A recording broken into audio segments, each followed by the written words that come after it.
Hello, everyone. Welcome back to another episode of Connect Conversations. Hope you all are doing well. Today, we have with us someone whose career in the sports and entertainment industry spans over 2 decades. An industry veteran, his expertise lies in talent management, brand endorsements, CSR funding, running sports academies, as well as sports and marketing management. He works as the main instrumentalist between large brands and celebrities, wherein, under his celebrity management, handles their PR and media, integrated marketing, sponsorships, rights and acquisitions, CSR, etc.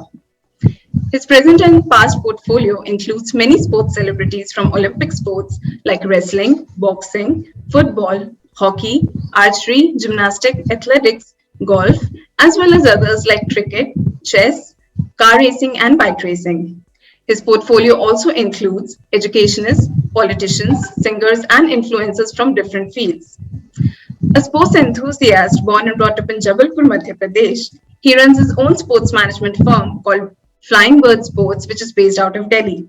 A commerce graduate and an MBA from Delhi University, he is also a dedicated yoga practitioner who promotes yoga within his network of family, friends, and sporting talents as his personal passion. A very warm welcome to Mr. Vijay Dubey, Managing Director and Founder of Flying Bird Sports. Hello, sir. Welcome to NK Connect, and thank you for being a part नमस्कार of sir, Connect नमस्ते। Conversation. Namaskar, sir. हाँ So, जी। sir, before we start asking you questions on your core business profession, जो कि sports management है, आप हमको अपनी प्रोफेशनल जर्नी के बारे में बताइए। आपने कैसे शुरुआत करी, कहाँ शुरुआत करी, and the place where you have reached today, how has the journey been? कैसा रहा आपका सफर? सफर तो काफी अच्छा रहा, काफी कुछ सीखने को मिला। शुरुआत तो डेफिनेटली स्पोर्ट्स से नहीं हुई थी। जबलपुर में एक फार्मास्यूटिकल कंपनी थी, तो वहाँ एंड वो एक्सपीरियंस मेरा 4 से 5 साल का था वहाँ पे जबलपुर में, जस्ट आफ्टर द ग्रेजुएशन। और लकीली वहाँ जो मैंने सीखा, जो मैंने एक्सपीरियंस किया, वो था human networking. So I should call it human networking, because जब आप लोगों से मिलते हो, नेटवर्क बनाते हो, आप उनके बिहेवियर को समझते हो कि किस तरह उनका नेचर है, बिहेवियर है, उनका एटीट्यूड क्या है। सो वो मैंने समझना शुरू किया। हो सकता है कि मेरा इनर क्वालिटी था कि पहले ही मैं ये चेक करने की कोशिश करता था कि सामने वाले का नेचर कैसा है, और जो उसको ठीक लगता है या जो उसे समझ में आता है, अकॉर्डिंगली हम उससे उस तरह की बात करें या व्यवहार करें। तो वो उस प्रोफेशन में जो मैंने 4 से 5 साल किया फार्मास्यूटिकल में, तो वो मुझे वहां से काफी सीखने को मिला। तो वहां से मैंने अपनी जर्नी शुरू की। यू कैन से एक्सपीरियंस जो मेरा पहला था वर्क फील्ड में। फिर धीरे धीरे करते करते फिर कनेक्शंस बनते गए, नेटवर्क बनता गया, और फिर वहां से मैं सबसे पहले मुंबई गया। मुंबई में जो मेरे सबसे पहले बॉस थे, वो भी जबलपुर से ही थे, वो माइक्रोसॉफ्ट में जॉब करते थे। तो उन्होंने सबसे पहला ब्रेक मुझे दिया, और वही मेरे सबसे पहले गुरु थे इस फील्ड के लिए, और उन्होंने सबसे पहले चांस दिया था। तो उनके साथ मैं 7-8 साल रहा शायद। और जो कुछ भी बेसिक्स मैंने सीखे स्पोर्ट्स के, स्पोर्ट्स मार्केटिंग के या प्लेयर मैनेजमेंट के, वो सब मैंने उन्हीं से सीखे। तो बहुत सारी चीजें होती हैं स्पोर्ट्स मार्केटिंग में। तो उन्होंने मुझे पहला ब्रेक दिया था। ओके, वंडरफुल फिर सर। उसके बाद मैंने टोटल 3 कंपनीज में जॉब किया था। जो मुंबई से शुरू थी जर्नी, फिर बैंगलोर, फिर गुड़गांव, दिल्ली। फिर दिल्ली में आके 2 और स्पोर्ट्स मार्केटिंग कंपनी थी, उनके साथ काम किया, और सभी के साथ बहुत अच्छा एक्सपीरियंस रहा, काफी कुछ सीखने को मिला, अभी भी सीख रहा हूँ। फिर अभी 4 साल कुछ हुए हैं, फिर मैंने सोचा इतना टाइम हो गया है तो कुछ अपना ही शुरू करते हैं, अपने लिए करते हैं। और जिस तरह स्पोर्ट्स में जो कुछ भी मैंने सीखा, एक्सपीरियंस किया है, वो उसको और आगे लेके जाते हैं। Wonderful sir.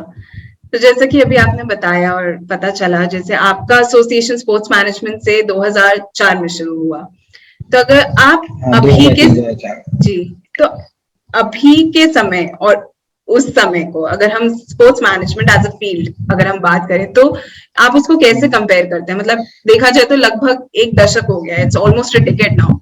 तो अगर हम बिजनेस ट्रेंड्स या इंडस्ट्री ट्रेंड्स की बात करें, specially when it comes to sports management, तो ऐसा क्या क्या बदलाव आप महसूस करते हैं या देखते हैं? जो सबसे बड़ा बदलाव आया है इस इंडस्ट्री में, not because of Covid, but before Covid also, पहले सारा कुछ जो भी हम लोग स्पोर्ट्स मार्केटिंग में जो एंगेजमेंट करते थे, एसोसिएशन करते थे विद द ब्रांड्स, वो सारा ऑन ग्राउंड होता था, ऑफलाइन होता था। मीन्स की कोई एक्टिविटी हो रही है, कोई इवेंट्स हो रहा है या ब्रांड एंडोर्समेंट हो रहा है, तो प्रॉपर वीडियो शूट होता था, फोटो शूट होता था एड शूट के लिए। और वो एक ही माध्यम था, टीवी में जो टीवी एड आते हैं उसके लिए सारा कुछ होता था, या फिर आउटडोर होर्डिंग्स के थ्रू होता था अगर हम फोटो शूट करते हैं। So these were the two mediums जिसमें जब भी कोई हम ब्रांड एम्बेसडर किसी भी ब्रांड के साथ एसोसिएशन करते थे एंडोर्समेंट का, तो ये दो माध्यम थे। बट धीरे धीरे धीरे धीरे फिर ये सोशल मीडिया आया, पहले फेसबुक आया, फिर उसके बाद ट्विटर आया, फिर इंस्टाग्राम आया। तो हमने ये जर्नी खुद देखी है डे वन से, जब फेसबुक का एग्जिस्टेंस भी नहीं था इंडिया में। सो वहां से लेके अभी तक की जर्नी की फेसबुक कैसे इंडिया में आया, किस तरह से उन्होंने अपने आप को स्टेब्लिश किया, और मार्केटिंग पॉइंट ऑफ व्यू से किस तरह उन्होंने एक प्लेटफॉर्म दिया कि हाँ, ऑनलाइन ऑन ग्राउंड के अलावा, ऑफलाइन और ऑन ग्राउंड के अलावा भी एक प्लेटफॉर्म है जहाँ पे आप अपने प्रोडक्ट को प्रमोट कर सकते हो या कोई कैंपेन जो भी है लॉन्च कर सकते हो। फिर ये कोविड आया, तो कोविड ने तो ये 100% पूरा ऑनलाइन ही कर दिया, सभी ऑफलाइन तो कुछ हो नहीं रहा है फ्रॉम लास्ट 2 ईयर। तो ये टाइम भी काफी कुछ सीखने वाला रहा, सेटबैक था सभी के लिए, हमारे लिए भी था, हमारी इंडस्ट्री में था, क्योंकि अगर इवेंट्स नहीं होंगे और कोई आउटडोर एक्टिविटी नहीं होगी, ऑन ग्राउंड एक्टिविटी नहीं होगी, तो हमारा इंडस्ट्री तो काफी सफर किया। बिकॉज हमारे बिजनेस से काफी लोग जुड़े हुए हैं। फॉर एग्जाम्पल, अगर हम कोई एक डील करते हैं, फॉर एग्जाम्पल अगर हम किसी इवेंट में कोई इवेंट हो रहा है, किसी एक शहर में हो रहा है, लेट्स से मुंबई में कोई इवेंट हो रहा है, तो हम उनको एक सेलिब्रिटी देते हैं क्योंकि उनकी रिक्वायरमेंट होती है। तो सेलिब्रिटी जैसे ही वो बुक होता है स्पोर्ट्स से, तो सबसे पहले तो ट्रैवल होता है, ट्रैवल बुक होता है, फ्लाइट्स बुक होती हैं, फिर लोकल ट्रैवल जो ग्राउंड ट्रांसपोर्टेशन होता है वो बुक होता है, फिर होटल बुक होते हैं, फिर होटल में फिर जो वेन्यू होता है जहाँ पे इवेंट होना है वो बुक होता है, फिर वेन्यू को करने के लिए ऑपरेशंस की टीम होती है, लॉजिस्टिक्स की टीम होती है। तो इतने सारे जुड़े होते हैं जब एक इवेंट होता है, तो 5 से 6 तरह के लोग जुड़े होते हैं। तो जब इवेंट ही नहीं होती है, सभी सफर करेंगे, होटल बिजनेस सफर करेगा, फ्लाइट सफर करेंगी, जो रोड ट्रांसपोर्ट है वो सफर करेगा। तो ये सबको काफी इफेक्ट पड़ा था। अभी मैं जैसे बीच बीच में महीने में 2-3 दिन ट्रैवल करता हूँ डिफरेंट सिटीज में, तो होटल सारे खाली रहते हैं, मुश्किल से 10% 20% की अभी ऑक्यूपेंसी होटल्स में है। तो ये अभी प्रॉब्लम है, धीरे धीरे अभी पूरा रिकवरी हो रही है, सर्वाइव हो रहा है, देखते हैं आगे क्या होता है। काफी इंटरेस्टिंग सर। तो अगर मैं सर, मेरा बहुत ही ऑब्वियस एक क्वेश्चन आ रहा है मेरे दिमाग में कि what inspired you to get into this industry. जैसे हम बात करें 2004 में आपने अपने करियर की शुरुआत करी इस इंडस्ट्री में, तो उस वक्त इतनी अवेयरनेस भी नहीं रही होगी, ना ही लोग इसको एज अ करियर ऑप्शन की तरह कंसिडर भी करते होंगे। तो ऐसा क्या हुआ जो आप इस इंडस्ट्री में आए, और इट जस्ट हैपेंड कि it was just a luck by chance that you came in the industry? What happened? So हमारे टाइम पे, आई एम टॉकिंग अबाउट सन 2000, तो उस टाइम पे करियर को लेके ऐसी कोई इंस्पिरेशन की चीज होती नहीं थी। एक इंस्पिरेशन और पैशन था टुवर्ड्स डिफेंस, तो उसमें काफी एक दो बार लग ट्राई किया बट हुआ नहीं। फिर हमारा एक जो बट ऑब्वियस फर्स्ट चॉइस होता है स्पोर्ट्स में क्रिकेट को, तो क्रिकेट काफी खेलते थे अपने फ्रेंड के साथ में, बट वो सिर्फ एक एंटरटेनमेंट की तरह था अपनी फिटनेस को मेंटेन रखने के लिए, बट कभी ऐसा नहीं था कि ये स्पोर्ट्स को एज अ करियर लेना है, और ना कभी सोचा था।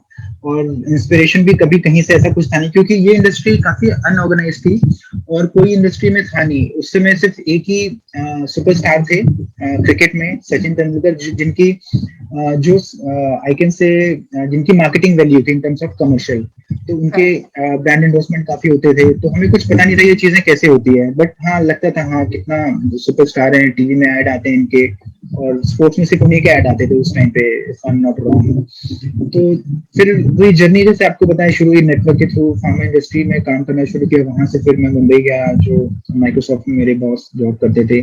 तो माइक्रोसॉफ्ट और बीसीसीआई का आपस में कुछ पार्टनरशिप थी, या ये कह सकते हैं एसोसिएशन था, जो भी माइक्रोसॉफ्ट की लेटेस्ट टेक्नोलॉजीज हैं उनको बीसीसीआई के साथ शेयर करना, प्लेयर्स को हेल्प करना, वो सारी चीजें। तो वहां से फिर स्पोर्ट्स में मेरी एंट्री हुई कि जो भी टेक्नोलॉजीज हैं लेटेस्ट, उस समय आईफोन, आई थिंक आईफोन 3 आया था, तो इवन पेन ड्राइव भी नहीं थी, वो फ्लॉपी में और सीडी ड्राइव में वो सारा डेटा लोग अपना, जैसे प्लेयर्स ट्रैवल कर रहे हैं तो अपने पिक्चर्स क्लिक करते हैं, वीडियोस बनाते हैं, फैमिली पिक्चर्स हैं, मैरिज की पिक्चर्स हैं, तो वो सब अलग अलग क्लटर उसमें वो स्टोर करके रखते थे।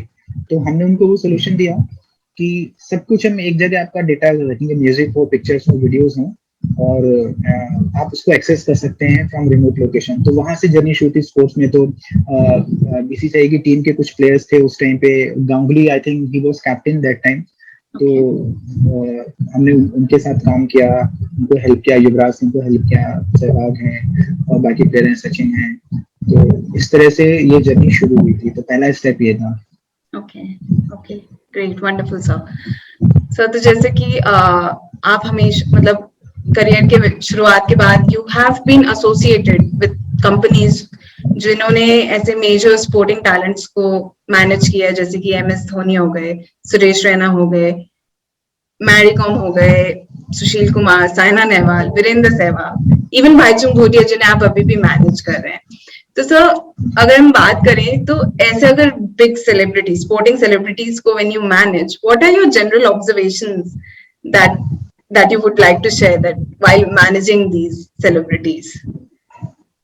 जो जो सबसे बेसिक उनसे जो इंस्पिरेशन मिलती है, जो मोटिवेशन मिलता है कि नेवर गिव अप, जो उनका माइंडसेट होता है कि रोज भागना है, फिर उठ के खड़े होना है, रोज मेहनत करनी है, रिजल्ट की तरफ उनको बिल्कुल ध्यान नहीं देना है। हार जीत तो एक पार्ट है उनका, वो एक एंड है, मतलब वो and process you can say, but वो डेली मॉर्निंग इवनिंग हर दिन विद प्रॉपर डिसिप्लिन, उनकी जो डिसिप्लिन की तरफ टुवर्ड्स जो उनकी लॉयल्टी है, सो काफी कुछ सेक्रीफाइस करते हैं वो। तो वो चीजें सीखने को मिलती। कभी अगर हम डिप्रेशन में हैं किसी तरह, अगर किसी बात से हम दुखी हैं, और उनके साथ अगर जब हम ट्रैवल करते हैं, उनसे मिलते हैं, तो उनके साथ बैठ के, उनके साथ रह के वो मोटिवेशन अपने आप ही आ जाता है कि जब ये कर सकते हैं तो हम क्यों नहीं कर सकते हैं। वो अपने फैमिली को, फ्रेंड्स को, और जो भी सारे ऐशो आराम होते हैं वो छोड़ के आए हैं, और एक छोटे से एक कैंप में, छोटे से कमरे में वो रह रहे हैं, सिंपल खाना खा रहे हैं और अपना ट्रेनिंग में ध्यान देते हैं। टीवी फोन कुछ भी नहीं होता उनके पास। तो वहां से लगता है कि हम तो अगर वो कर सकते हैं तो हम तो जरूर कर सकते हैं। तो कभी भी उनके साथ रहने से जो सबसे बड़ा फायदा हुआ, डिप्रेशन कभी नहीं हुआ लाइफ में, हमेशा मोटिवेशन मिलता रहा, आगे बढ़ने के लिए प्रेरणा मिलती रही कि कुछ भी रुकना नहीं है, चलते रहना है। आज अगर अगर सक्सेस नहीं मिली है, अगर किसी वजह से आज हम पीछे रह गए हैं या रुक गए हैं किसी एक पॉइंट पे, तो टेंशन वाली बात नहीं है, कल फिर आएगा और फिर मेहनत करेंगे और कुछ ना कुछ तो रास्ता निकल आएगा। तो ये सबसे बड़ा उनसे जो हमें लेसन मिलता है, और वो इंस्पिरेशन अभी भी जारी है। Right, right, wonderful sir. तो सर, आपने 2018 में अपनी स्पोर्ट्स मैनेजमेंट और मार्केटिंग कंपनी फ्लाइंग बर्ड्स जो है शुरुआत करी। तो ऐसी क्या सर्विसेज हैं जो कि फ्लाइंग बर्ड्स अपने क्लाइंट्स को ऑफर करते हैं, उसके बारे में थोड़ा विस्तार से बताएं हमारे व्यूअर्स को। एक्चुअली मेरा आइडिया नहीं था कंपनी को शुरू करने का, मेरे भांजे का आइडिया था, क्योंकि वो फिटनेस में काफी इंटरेस्ट रखता है। तो उसके कहने पे मैंने सोचा कि चलो दिल्ली में रहते हैं तो बड़े शहर में रहने का फायदा उठाएं। तो उसको कुछ प्लान करना था फिटनेस में, because he is also instructor, so sports में काफी एक्सट्रीम लेवल पे वो है, फिटनेस में सॉरी। तो उनके लिए कंपनी खोली थी। मैं जॉब कर रहा था उस टाइम पे और बहुत खुश था अपने जॉब से। तो बट कुछ ऐसा टाइम आया कि कंपनी खुल के उसने अपना काम शुरू किया, बट उसका मन उतना लग नहीं रहा था क्योंकि नया नया था, उसको एक्सपीरियंस था नहीं। तो फिर मैंने सोचा कि अभी बहुत हो गया, जो मैंने सीखा है, जो मेरा एक्सपीरियंस है, मिलके 18 में फिर ये सारा कुछ शुरू किया प्रॉपर ऑफिशियली। फिर वहां से जर्नी शुरू हुई। कंपनी में काफी कुछ है, मतलब स्पोर्ट्स में अलग अलग वर्टिकल हैं। अभी भी ये सेक्टर जो है स्पोर्ट्स मार्केटिंग का सेक्टर ऑर्गेनाइज नहीं है। सो बहुत सारी कंपनीज हैं, एजेंसीज हैं जो जो स्पोर्ट्स मैनेजमेंट में हैं। सो अभी तक लोग क्या समझते हैं, स्पोर्ट्स मैनेजमेंट का मतलब है कि स्पोर्ट्स के सेलिब्रिटीज को आप साइन कर लो और उनके लिए बिजनेस लेके आओ। सिर्फ वो नहीं है, उसके अलावा भी बहुत कुछ है। बिजनेस टाइप होते हैं, को ब्रांडिंग्स होती हैं, फिर उनकी अकेडमीज हैं वो चलाना, सीएसआर एक्टिविटीज होती हैं, उनके जो फाउंडेशन होते हैं जो वो सोशल कॉज कर रहे होते हैं उसके लिए फंडिंग करना, फिर एक कॉज को उनके साथ मिलकर रन करना जिस कॉज के लिए उन्होंने वो फाउंडेशन शुरू किया हुआ है। सो बहुत सारी चीजें होती हैं। फिर किसी प्रोडक्ट के साथ में एक स्पेशल एडिशन होता है जिसको हम जॉइंट वेंचर बोलते हैं। तो जेवी के थ्रू कोई टाइप करना, बिजनेस टाइप करना जो सस्टेनेबल मॉडल हो फॉर लॉन्ग टर्म। आजकल ऑनलाइन क्लासेस का काफी चल रहा है जिससे से मास्टर क्लासेस होती हैं। तो बिकम सो कुछ ब्रांड, अभी काफी कंपनीज ऐसी हैं जो ऑनलाइन ट्रेनिंग का कॉन्सेप्ट लेके आई हैं मार्केट में। तो वो क्या चाहती हैं कि कोई स्पोर्ट्स सेलिब्रिटी हो जिनका काफी अच्छा करियर रहा हो, वो आके कुछ एपिसोड शूट करें हमारे साथ, और फॉर बिगिनर वो हमें बताएं कि टिप्स दें कि अगर क्रिकेट है या फुटबॉल है, तो अगर कोई 10 साल का बच्चा है उसको फुटबॉल सीखनी है तो कहाँ से शुरुआत करे, किस तरह की शुरुआत करनी चाहिए, क्या बेसिक ट्रेनिंग होनी चाहिए। तो उन चीजों पे ऑनलाइन क्लासेस होती हैं, तो वो हमने काफी काफी एसोसिएशन किया है क्रिकेट में, फुटबॉल में, बैडमिंटन में। तो एक ये नया बिजनेस आया है बिकॉज ऑफ कोविड, क्योंकि सब कुछ ऑनलाइन हो गया है। ट्रू। और फिर अकेडमीज हम लोग चलाते हैं, फुटबॉल अकेडमीज है, आर्चरी की अकेडमी है, शूटिंग अकेडमी है, वो सारी चीजें हैं।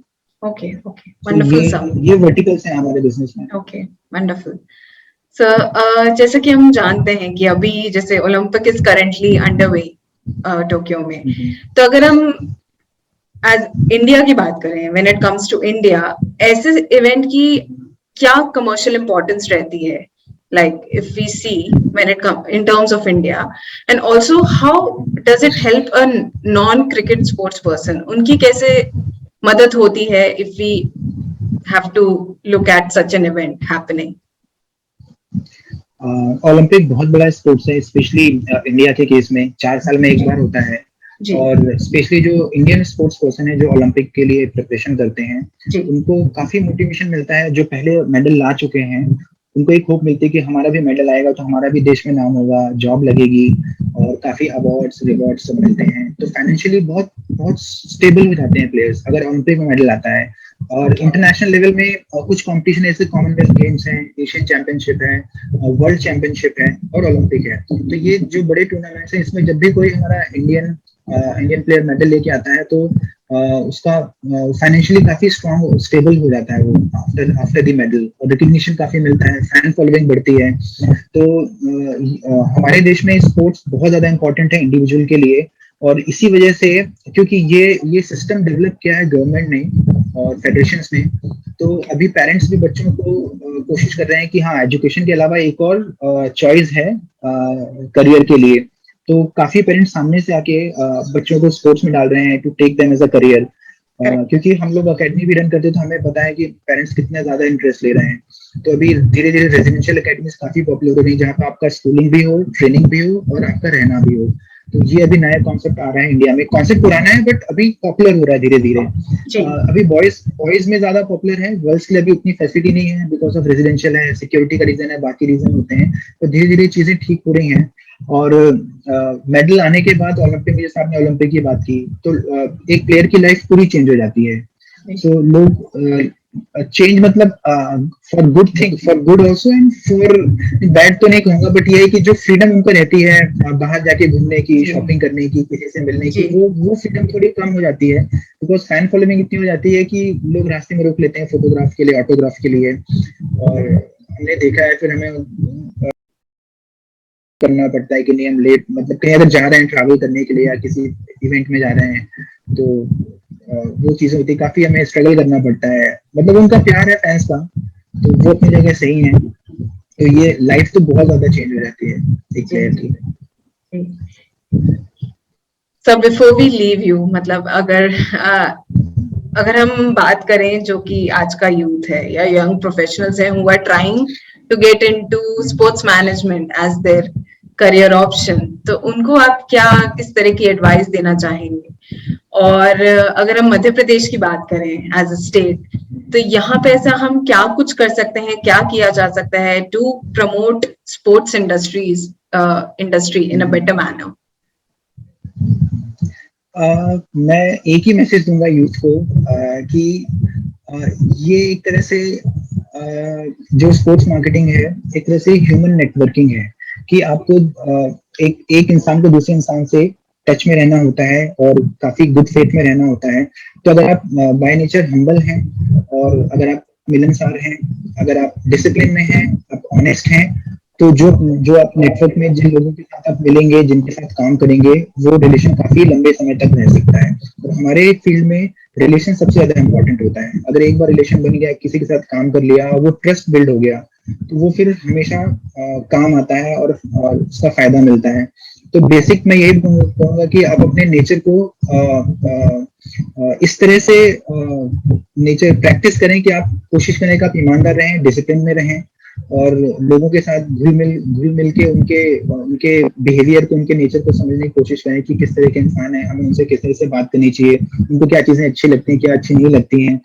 क्योंकि बेसिक ट्रेनिंग आप किसी के साथ भी कर सकते हो, पर जब आप फील्ड में आओगे स्पोर्ट्स मार्केटिंग के और जब आप बड़े बड़े लोगों से मिलोगे, चाहे वो कॉर्पोरेट में या स्पोर्ट्स में हो, तो उस टाइम आप प्रैक्टिस नहीं कर सकते हो, क्योंकि हमारी फील्ड में हमें सिर्फ एक ही चांस मिलता है, so there is no second chance. अगर आपने एक बार ट्रस्ट ब्रेक किया तो फिर आपको सेकंड चांस नहीं मिलता है इसमें। तो इसमें सॉरी वाला कोई केस नहीं है। तो जो भी आपको ट्रेनिंग करनी है, प्रैक्टिस करनी है, और ये मैं इसको प्रैक्टिस नहीं बोलूंगा, ये आपको अपने अंदर इस चीज को आपको बैठा लेना है, एक तरह से आपको अपना ये नेचर बनाना है। तो और अगर आप वैसे हो गए तो आपको सक्सेस जरूर मिलेगी। और रही बात एमपी में स्पोर्ट्स को डेवलप करने की, तो अभी एमपी, क्रिकेट बोलो, फुटबॉल बोलो, बाकी स्पोर्ट्स बोलो, अभी उतना डेवलप नहीं है। कुछ बेसिकली मोटिवेशन, शायद उतना मोटिवेशन की कमी है। स्टेट गवर्नमेंट की तरफ से उतनी अच्छी पहल नहीं हो रही है, फेडरेशन की तरफ से उतनी पहल नहीं हो रही है कि वहां पे स्पोर्ट्स सेंटर बनाए, बिकॉज अभी धीरे धीरे जैसे जैसे क्राउड पॉपुलेशन बढ़ रही है तो ग्राउंड्स भी कम होते जा रहे हैं, छोटे होते जा रहे हैं। हमारे टाइम पे तो हमें प्ले ग्राउंड की कोई प्रॉब्लम नहीं थी, क्रिकेट खेलना, फुटबॉल खेलना है, पूरे दिन दिन भर खेलते थे। बट वो चीज भी लैक कर रही है कि भी जगह की भी कमी है। तो ये है कि सबसे पहले तो स्कूल लेवल में स्पोर्ट्स को एनकरेज करना चाहिए, sports as a subject, at least one subject in a day sports को मैंडेटरी करना चाहिए सभी स्कूल्स में। तो वहां से बच्चों का इंटरेस्ट बढ़ेगा, पेरेंट्स का इंटरेस्ट बढ़ेगा, क्योंकि 10 साल की उम्र तक बच्चों को समझ में नहीं आता कि किस स्पोर्ट्स पे फोकस करें, उसको एज अ करियर देखें। बट हाँ, 10 साल तक मल्टी स्पोर्ट्स एक्टिविटी करेंगे वो, तो धीरे धीरे उनको अपने आप समझ में आ जाएगा कि हाँ ये स्पोर्ट्स ठीक है, मुझे ये ठीक लग रहा है, मैं इसमें कंफर्टेबल हूँ, इसको मैं आगे परस्यू करता हूँ। तो मेरे हिसाब से स्कूल लेवल से ही शुरू करना पड़ेगा, वही हमारे लिए ग्रास रूट लेवल होगा। और एमपी में क्या पूरे देश में स्पोर्ट्स तभी डेवलप हो सकता है जब हम उसको ग्रास रूट से शुरू करें, और ग्रास रूट मेरे हिसाब से वो स्कूल ही हो सकता है कि अगर स्कूल में एनकरेज करेंगे स्पोर्ट्स को। अभी क्या होता है, साल में एक बार स्पोर्ट्स डे मनाते हैं, वो एनुअल डे के नाम पे, उसमें बच्चों के साथ कुछ एक्टिविटी करा देते हैं, 2-3 दिन का होता है, फिर एक चीफ गेस्ट बुलाते हैं, अवार्ड देते हैं, फिर बात खत्म हो जाती है। तो उस एक दिन के इवेंट के लिए मेरे ख्याल से 1 महीने की ट्रेनिंग कराते हैं बच्चों को। तो उस 1 महीने में जो करना है बच्चों, वो स्कूल का एक तरह से वो प्रोफाइलिंग हो जाती है। तो स्कूल का फोकस ये नहीं कि बच्चों को स्पोर्ट्स में भेजना है, आगे एनकरेज करना है, वो स्कूल को अपनी प्रोफाइलिंग ठीक करनी होती है कि नहीं हमारा स्पोर्ट्स एक्टिविटी भी होता है। बट जनरली वो होता नहीं है। अगर जिस तरह से बाकी सब्जेक्ट पढ़ाए जाते हैं डेली, अगर एक सब्जेक्ट स्पोर्ट्स का रखें, लास्ट का सब्जेक्ट या सबसे पहला सब्जेक्ट, और एकदम सीरियसली में प्रॉपर कोचेस को रखे, ट्रेनर्स को रखे, बच्चों को रियल स्पोर्ट्स की ट्रेनिंग दें, बेसिक ट्रेनिंग। और अगर किसी भी तरह से मेरी हेल्प चाहिए एमपी में किसी भी स्कूल को, मैं तैयार हूँ। वो जब बोलेंगे, जिस तरह से भी हेल्प चाहेंगे, मैं करने को तैयार हूँ। Wonderful sir, even we hope कि इस तरह का ट्रेंड हम लोग को देखने को मिले in terms of sports as a career and option, specially in Madhya Pradesh. We would love to see our state excel in it. So, sir, thank you so much for taking out time and sitting with us and sharing your thoughts. बहुत ही eye-opening conversation था मेरे लिए भी, तो I'm sure हमारे viewers को भी बहुत कुछ सीखने को मिला. And I would like to tell our viewers, अगर आपको किसी भी तरह के questions हैं, कोई भी query है जो आप Mr. दुबे तक पहुंचाना चाहते हैं, तो please don't hesitate, message us or ping us on any of our social media platforms. YouTube के comment section में अपना question डालिए. We'll make sure we'll get back to you with his answers. You can write to us at info@mpconnect.com also. So thank you so much, sir. Thank you to all our viewers who tuned in. बहुत बहुत धन्यवाद, sir, and we will see you in our next conversation. Thank you. Thank you, sir. Thank you. Bye.